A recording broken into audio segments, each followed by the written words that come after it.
Well, Secretary, thank you so much for being, well, welcome back to North Well, Carolina. thank you, Welcome thank you. home. It's good to be home. We're here at the VLC here in Butner. Why is it important to have facilities like this growing in support of what the VA is doing? Well, it's important to have this because North Carolina is changing. North Carolina is experiencing probably the most rapid growth in the number of veterans who call North Carolina home of any state. You know, by 2030, we'll have passed California in terms of the number of veterans. The advantage we have here in North Carolina is that you don't have to explain military service to anybody. And people around the state, in academia, in business, and government, understand that veterans are choosing to live here because of the quality of life, and this enhances that.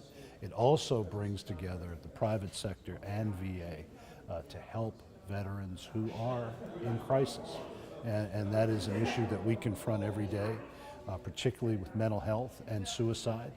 I'm the head of the President's Suicide Task Force, and we are working very hard to provide for the first time a whole of government, whole of life approach to try to bring those suicide numbers down, and this is an example of what we can do cooperatively to do that.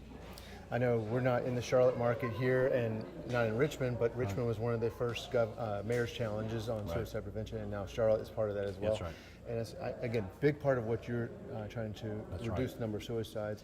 How is that kind of progressing? So the president announced it back in April, and what I've done is bring together Indian Health, HHS, DOD, HUD, and the National Institutes of Health to come together and come up with new ways to address this issue. But I've said that if we just focus on the last tragic act in a veteran's life, then this is just going to be another federal report that you use as a doorstop.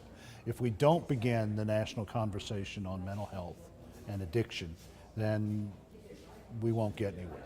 And I think because people at the very basic level, most people, understand what a veteran does, what somebody does when he or she puts on that uniform, I think we could help the entire nation.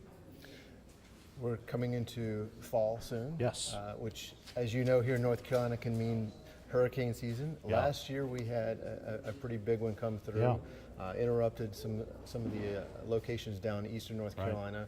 I know you were in the state following up with that. Yes. How everyone back on track? Magnificent story, and I think it's indicative of the way VA has changed.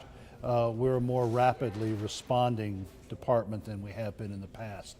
So in September, I was down in Wilmington. About 3/4 of the clinic was inoperable, couldn't work. I was just there yesterday. The whole facility is back up. That's in record time. That's in record time for the federal government, and it's indicative of how we have changed at VA to become a more flexible organization. One thing I will say, a lot of people say that we're on the road to privatization. Well, I just presented the United States Congress with the largest budget in the history of the department. $220 billion calling for 390,000 employees, and that's a very strange way to privatize something. Not privatizing, but you have we've changed up now. Oh, absolutely. The choice program Yes. that was there. The Mission Act, yes. Correct, and that just really kicked off this year. June 6th. Yeah.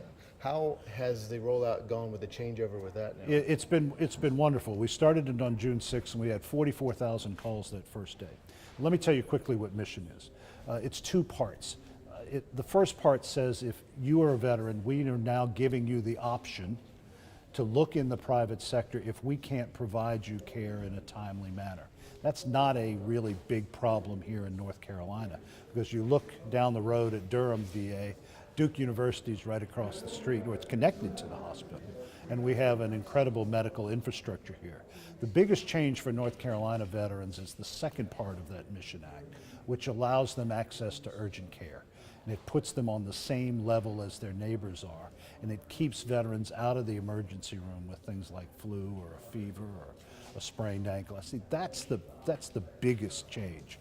The reason I don't see a lot of veterans asking for more care in the private sector is that they are pretty happy. Our customer satisfaction rates the last time I looked was about 89, almost 90%. And that is veterans voting with their feet because they want to be somewhere where people understand the culture and speak the language. Thank you, sir. Appreciate your Thank time. you. Oh, Appreciate it. thank you. Yes, sir.